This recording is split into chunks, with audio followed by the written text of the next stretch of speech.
What if everything you've been taught about heaven, about divine power, about answered prayer, what if it's all been pointing you in the completely wrong direction? Think about it for a moment. How many times have you looked up at the sky, sent your prayers into what feels like an empty void, desperately hoping that somewhere out there, beyond the clouds, beyond the stars, there's a God listening who might, just might, decide to answer you? How many times have you felt that crushing distance, that unbridgeable gap between where you are and where you believe heaven to be? Has this ever happened to you? That feeling of praying with all your heart, with every ounce of faith you can muster, only to wonder if anyone is actually listening on the other end? But before we begin, please hit the like button and let me know where in the world you're watching from today. It's always fascinating seeing who's joining us from around the world, and if you haven't already, make sure to hit that subscribe button and turn on the notification bell so you don't miss any of our future videos. For centuries, spiritual seekers have made the same critical mistake. They've searched temples, churches, mountaintops, and sacred sites, looking for the kingdom of heaven in external places. They've waited for death, believing that only then would they finally enter that glorious realm where all their struggles would end. But here's what Smith Wigglesworth understood, what mystics throughout the ages have tried to tell us. This entire approach is built on a fundamental misunderstanding that has kept millions of sincere believers locked out of the very power they're desperately seeking. The kingdom of heaven is not a location you travel to. It's not a reward waiting for you after your final breath. It's not up there, out there, or anywhere external to you at all. Stay with me until the end, because what you're about to discover might completely transform not just how you pray, but how you experience every single moment of your life. What if I told you that the kingdom of heaven is a state of consciousness? What if the divine realm you've been seeking exists as a dimension of spiritual awareness right within you at this very moment? Not as a future possibility, but as a present reality that's simply waiting for your recognition? This isn't just philosophical speculation or beautiful religious poetry. This is a practical truth that changes everything about how you approach healing when your body is failing, how you experience abundance when your bank account is empty, how you find peace when circumstances are chaotic, and how you access divine guidance when you don't know which way to turn. The moment this truth really lands in your consciousness, something extraordinary begins to happen. Your entire relationship with prayer transforms. You stop begging an external deity to throw you a lifeline from heaven, and you start recognizing the divine presence that has always been the very essence of your being. And this inner kingdom, this realm of consciousness within you, operates by entirely different laws than the material world you see with your physical eyes. Now, I want to go even deeper into this topic, because here's where most people get tripped up. They hear about the kingdom within and they think it's just beautiful theology, inspiring words that sound nice in a sermon, but don't actually change anything when real life hits you square in the face. But that couldn't be further from the truth. This isn't about escaping into spiritual fantasy while your world falls apart around you. This is about accessing a hidden truth that gives you resources most people never even know exist. Smith Wigglesworth understood something profound that transforms everything. Recognizing the inner kingdom doesn't suddenly make you a perfect being who never faces challenges or struggles. You're still human. You still get sick. You still face financial pressure. Relationships still get complicated, and life still throws curveballs that knock the wind out of you. But here's the revelation that changes the entire game. When you understand this inner kingdom, you gain access to an inner resource that is always available, always present, always responsive to your recognition. He called this the practice of the presence, a continuous awareness of this divine realm within you that provides supernatural resources for whatever life brings your way. Think about what happens when a health crisis strikes. Your body betrays you. The diagnosis comes back and your world tilts on its axis. Most people immediately spiral into panic, and that's completely understandable. It's a natural human response. But imagine having a different option available to you. Imagine that before you dive headfirst into fear, before the anxiety takes over and consumes every waking thought, you first turn within to recognize a spiritual truth. In that kingdom of heaven within your consciousness, there is only wholeness, There is only divine perfection. Disease and dysfunction don't exist in that realm of awareness. If you're not already subscribed, join us. We dive deep into spiritual principles that actually transform your life, not surface-level content, but real practical wisdom for people serious about spiritual growth. Now, this is critical, and I want to be absolutely clear about this because it's where people misunderstand the impact of what I'm sharing with you. This recognition doesn't replace medical wisdom. You still see your doctors, you still take your medicine, you still follow sound medical advice. This isn't about rejecting the practical journey of healing. But what this inner awareness does is open a channel for healing power that transcends material limitations. It works alongside every practical approach you're taking to create comprehensive wellness. You're not just treating symptoms. You're addressing the deeper spiritual reality beneath those symptoms. You're bringing the perfection of that inner kingdom into manifestation in your physical experience. This is the transformation that shifts everything. This is the hidden decision point where you move from being a victim of circumstances to being someone who draws from an infinite well of divine resource that circumstances cannot touch. Write in the comments, "I recognize the kingdom within," because acknowledging this truth is the first step toward experiencing its reality in your own life. And this same principle that transforms how you approach health challenges applies with equal power to every area of your life, where you feel stuck, limited, or desperate. Let me ask you something. How many nights have you laid awake staring at the ceiling, your mind racing through calculations trying to figure out how you're going to make ends meet? The bills are stacking up, the opportunities seem to have dried up completely, and every door you knock on appears to be locked tight. That feeling. A financial pressure can be absolutely suffocating, can't it? It affects your sleep, your relationships, your ability to think clearly about anything else. But here's the revelation that shifts the entire paradigm of how you approach abundance.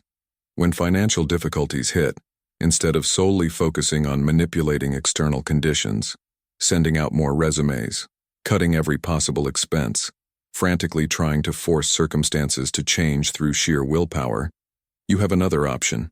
You return to the consciousness of the inner kingdom where divine supply is infinite and eternally flowing. This isn't about ignoring practical action. It's about understanding that your consciousness is the source, not your circumstances. From this awareness, something extraordinary begins to happen.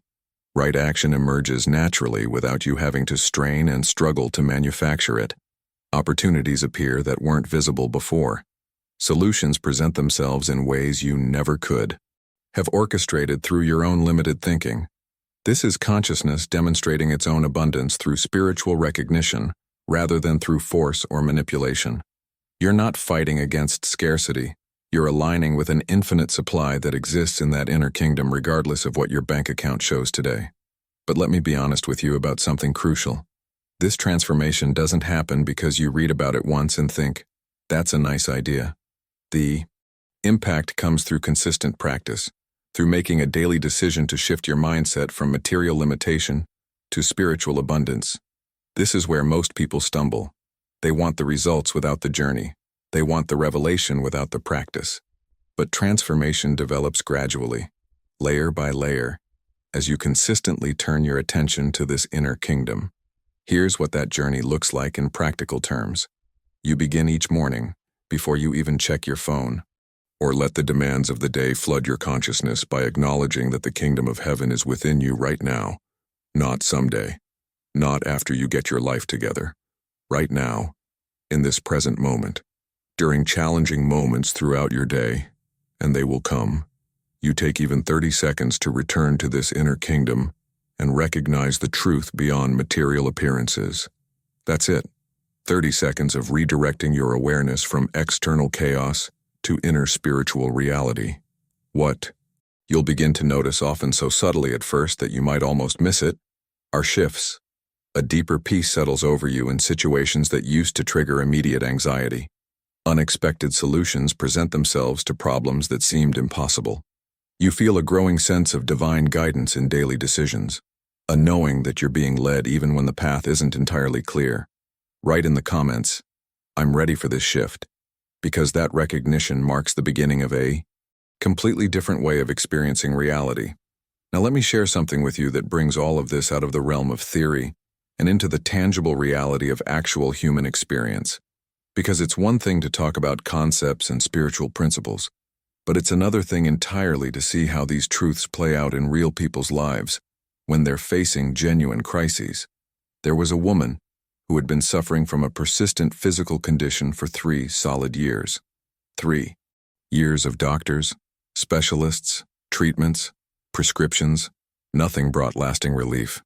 She spent enormous amounts of money, exhausted every conventional option available to her, and kept hitting the same wall over and over again. The medical professionals were compassionate.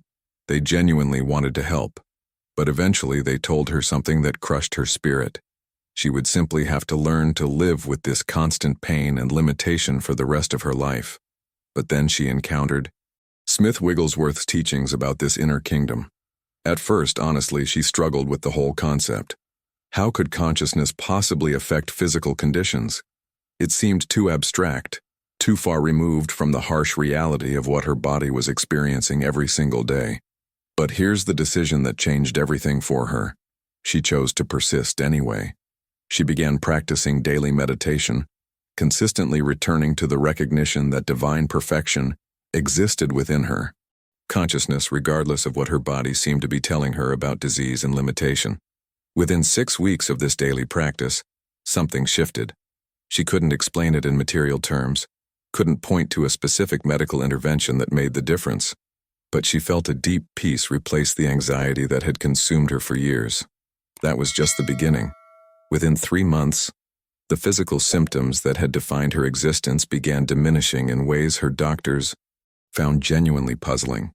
And within 6 months, listen to this, she was completely free from the condition that had dominated and stolen her life for 3 years. But the transformation doesn't stop with health challenges. Consider the impact this understanding had on a businessman whose entire world was collapsing. His partner had embezzled company funds, creditors were demanding payment he didn't have, legal troubles were multiplying by the day, and bankruptcy seemed inevitable. Everything he had built over decades of hard work was crumbling, and he couldn't see any possible path forward through the wreckage. Someone introduced him to these teachings about the kingdom within, and initially he dismissed them as impractical spiritual philosophy that had no relevance to his desperate situation. But when you've exhausted every material solution and you're still drowning, sometimes you become willing to consider possibilities you would have rejected before. He began practicing recognition of divine supply within his own consciousness, independent of the external chaos surrounding him. The behind-the-scenes shift in his mindset created tangible results. Within 2 weeks, an unexpected contact led to opportunities he never could have imagined. Within 2 months, his entire company had been restructured with new partners who shared his values and integrity. Within 6 months, he wasn't just recovered from bankruptcy. He was actually more prosperous than before the crisis hit. But, more importantly than the money, he had discovered an inner resource that could never be stolen, embezzled, or destroyed by any external circumstance. Write in the comments, transformation is possible, because these aren't isolated miracles. They're examples of what becomes available when you understand where true power actually resides. And perhaps nowhere is this principle more powerful and more surprising than in the arena of broken relationships. Because when it comes to conflicts with people we love, our natural instinct is always to focus on changing them, fixing them, convincing them to see things differently. We send letters. We try using intermediaries. We show up unexpectedly, hoping to force a conversation. We rehearse what we'll say to finally make them understand. But what if that entire approach is keeping you stuck in the very pattern you're trying to escape? There was a mother who had been completely estranged from her daughter for 5 years, following a bitter conflict that had torn their family apart. Both of them were suffering from the separation. You could see it written all over their lives. But pride and accumulated hurt had built a wall that seemed absolutely impenetrable. This mother tried everything she could think of.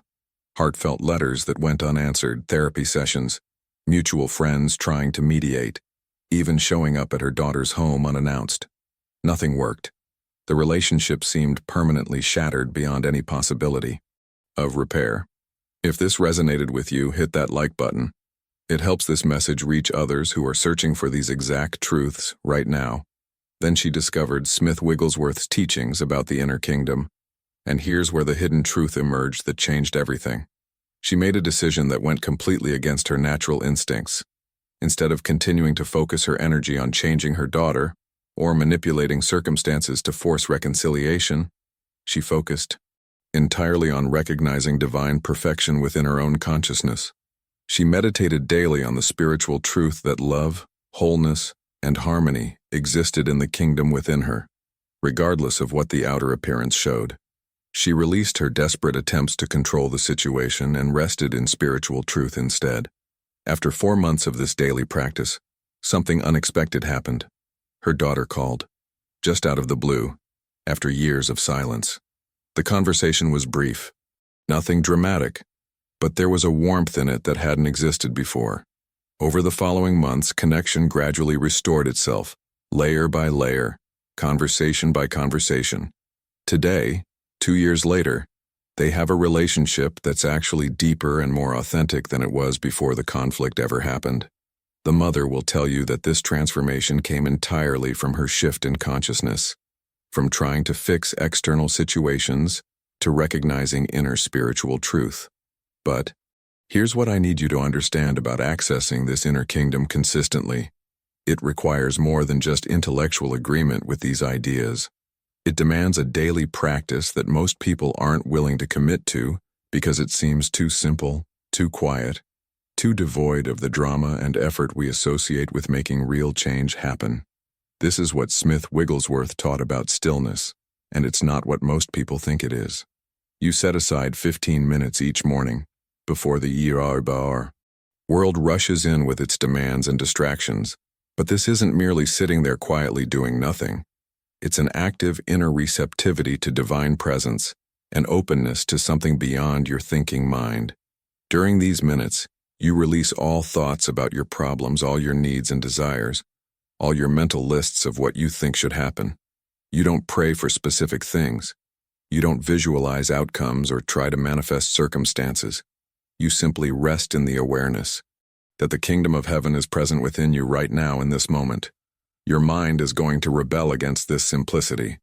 It's going to insist that you should be doing something more productive, asking for something specific, working toward tangible goals. This restlessness is completely natural and you don't fight it.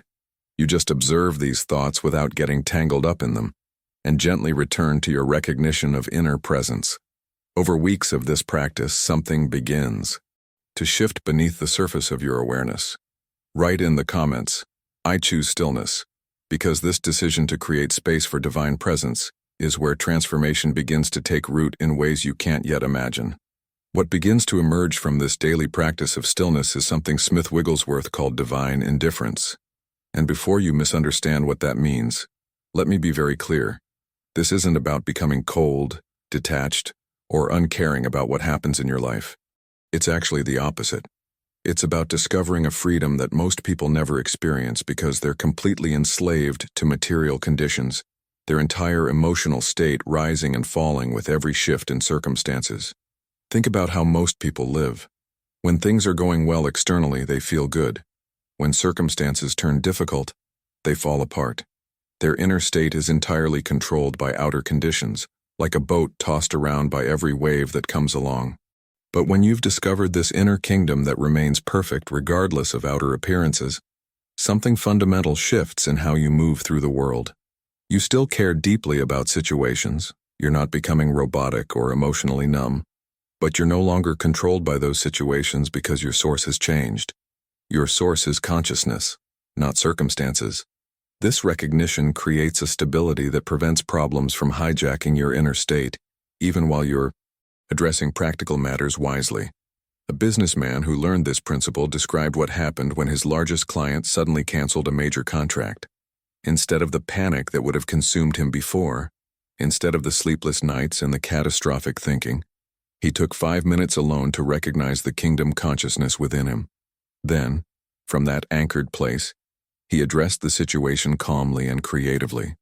Within a week, 3 new opportunities appeared that proved more profitable than the lost contract had ever been. The difference wasn't that problems stopped happening, It's that problems stopped controlling him. But there's another dimension to this understanding that transforms your relationships in ways you might not expect. When someone treats you unfairly, when they're rude or disrespectful or outright hostile, your natural human reaction is to see them as the problem, as the enemy who needs to be defeated or avoided. But kingdom consciousness reveals a hidden truth that changes the entire dynamic.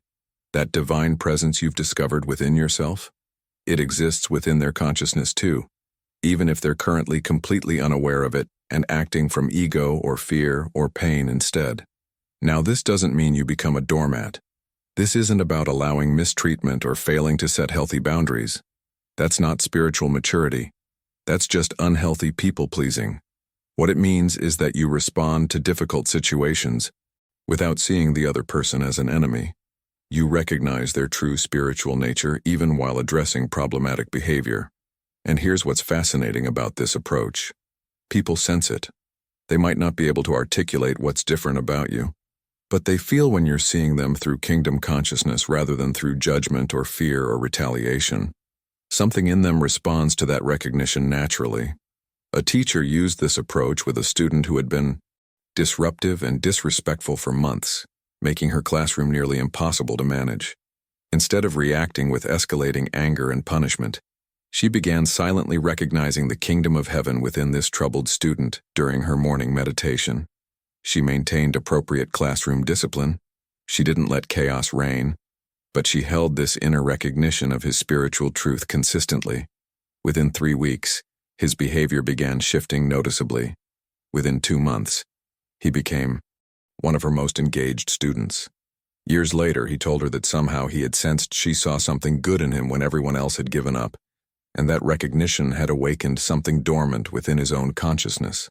Write in the comments, "I see the divine in others," because this shift in how you view people might be the most powerful transformation of all. But let me be completely honest with you about something, because I think it's important we talk about the reality of what happens when truly devastating circumstances strike. When you receive a diagnosis that shakes you to your core, when someone you love dies unexpectedly, when financial catastrophe hits with full force, in those moments, recognizing inner spiritual perfection can feel not just difficult but almost offensive. How are you supposed to acknowledge kingdom consciousness when your entire world is screaming disaster and loss? This is where Smith Wigglesworth's teaching becomes both most profound and most challenging at the same time. He's not asking you to deny the reality of painful circumstances or to pretend everything is fine when it clearly isn't. That kind of spiritual bypass doesn't help anyone and actually causes more harm than good. What he's asking you to do is much more nuanced, much more mature. He's asking you to hold two truths simultaneously without collapsing one into the other. Material circumstances are real on their level. The pain is real. The loss is real. The crisis is real. You don't dismiss that or spiritualize it away. But here's the hidden truth that changes everything. Spiritual reality is deeper and more fundamental than material appearances. So in practical terms, what does this actually look like when you're in the middle of a genuine crisis? It means you address the medical emergency with appropriate care, you take the medication, you follow sound advice, while also recognizing that your true nature, that kingdom within, remains whole regardless of physical conditions. You grieve your loss authentically. You let yourself feel the pain while simultaneously knowing that spiritual reality transcends physical death. You take practical steps during financial difficulty while maintaining consciousness of infinite divine supply that exists beyond material limitations. This isn't easy. It requires tremendous spiritual maturity to hold this dual awareness without letting one cancel out the other. And here's what you need to understand. You will sometimes lose your grip on kingdom consciousness completely during severe challenges. You'll get pulled entirely into material fear and limitation, and that's human. That's natural. That's not failure. The practice isn't about achieving permanent perfection. It's about developing the ability to return to spiritual awareness more quickly after being knocked off center by life's inevitable storms. And this brings me to something else that needs to be addressed, because if I don't talk about this, I'm not being honest about the journey you're embarking on. Spiritual consciousness doesn't always produce the immediate material changes you're hoping for. You can practice diligently for weeks, even months. You can recognize kingdom consciousness daily, meditate faithfully, do everything right, and yet the health condition might persist. The financial struggle might continue. The relationship might remain broken. When this happens, doubt creeps in with a vengeance. Maybe this is just philosophical fantasy with no practical power at all. Smith Wigglesworth was honest about this reality. Sometimes healing takes months or even years to manifest. Sometimes circumstances must first deteriorate completely before transformation can occur. Sometimes the visible demonstration is completely different from what you expected, but ultimately proves more beneficial than what you thought you wanted.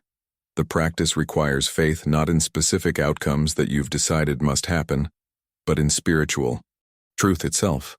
Kingdom consciousness gives you divine resources for whatever life actually brings, preparing you for experiences rather than preventing all difficulties. This is mature spirituality, not magical thinking that promises you can manifest a Ferrari by tomorrow if you just visualize hard enough. Write in the comments, "I trust the process," because this journey requires a level of surrender that most people never develop, but those who do discover something infinitely more valuable than getting everything they think they want. What I want you to understand is what advanced kingdom consciousness actually looks like when it's woven into the fabric of your everyday life. Because this isn't about escaping to some mountaintop monastery or spending your days in endless meditation disconnected from the real world. This is about meeting ordinary life from extraordinary awareness. You're still living in the same world as everyone else, dealing with the same kinds of challenges, facing the same frustrations and joys, but you're approaching them from a completely different foundation. You wake up in the morning and your teenager announces they failed an important exam. Your first reaction is still disappointment, maybe anger, definitely worry about their future. Advanced kingdom consciousness doesn't eliminate these human emotions, and anyone who tells you it does is selling you fantasy. What it does is provide a deeper spiritual foundation beneath those emotions. You feel the frustration while simultaneously recognizing that divine intelligence exists within your child's consciousness, temporarily obscured but never destroyed. This dual awareness completely changes how you respond. Instead of reacting purely from anger, you address the situation from kingdom consciousness. You set appropriate consequences while also having a conversation that recognizes their potential and worth beyond any single academic performance. Throughout your workday, you practice this. Recognition in 1,000 small moments. Your boss criticizes your project unfairly. Normally this would derail your entire day, trigger anxiety, make you defensive for hours. But you've cultivated awareness of the kingdom within that remains perfect regardless of human opinions. You listen to the criticism, extract any valid feedback, and release the rest without letting it define your worth. A colleague asks for help when you're already overwhelmed. You recognize kingdom consciousness in both of you, which contains infinite creativity, and you spend 10 minutes brainstorming together. Insights emerge that benefit both your projects because consciousness proves abundant, not limited. Here's what's crucial for you to grasp. Some days you'll do this beautifully. You'll move through challenges with grace, maintain your spiritual awareness, respond from that inner kingdom with remarkable consistency. Other days you'll fail completely. You'll spend hours in anxiety or anger or resentment before you even remember that there's another way to approach what's happening. This inconsistency isn't evidence of failure. It's normal spiritual development. It's the actual journey everyone walks who commits to this path. But imagine yourself 3 years from now. You've been practicing these principles daily through successes and failures, through seasons when it felt effortless and seasons when it felt impossible. The person you are then looks back at who you are today and barely recognizes the fearful, limited consciousness that once dominated your experience. Kingdom consciousness has become your natural state, like breathing. It's not something you have to remember to do. It's simply how you exist in the world now. Challenges still arise, absolutely, but they no longer shake your fundamental peace because you're anchored in spiritual reality that transcends material circumstances completely. Your relationships have transformed in ways you couldn't have predicted.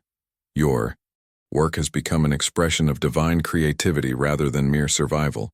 Your health has stabilized or improved significantly.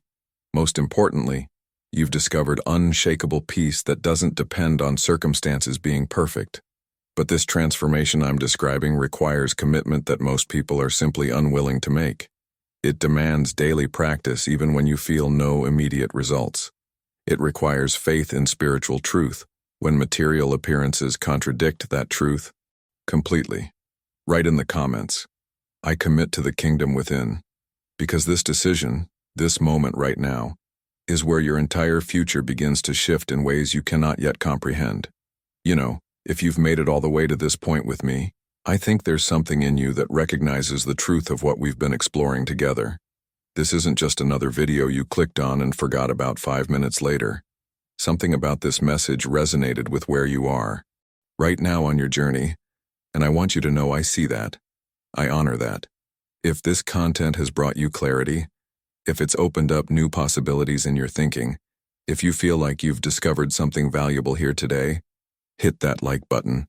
Not because I need the validation, but because it helps this message reach other people who are searching for these exact truths right now. People who are ready to understand that the kingdom they've been seeking has been within them all along. And listen, if you're not already subscribed to this channel, I want to personally invite you to join us. We dive deep into these spiritual principles every single week, not surface-level motivational content that sounds nice but doesn't actually change anything, but real transformative wisdom that gives you practical tools for navigating this human experience from a place of divine consciousness.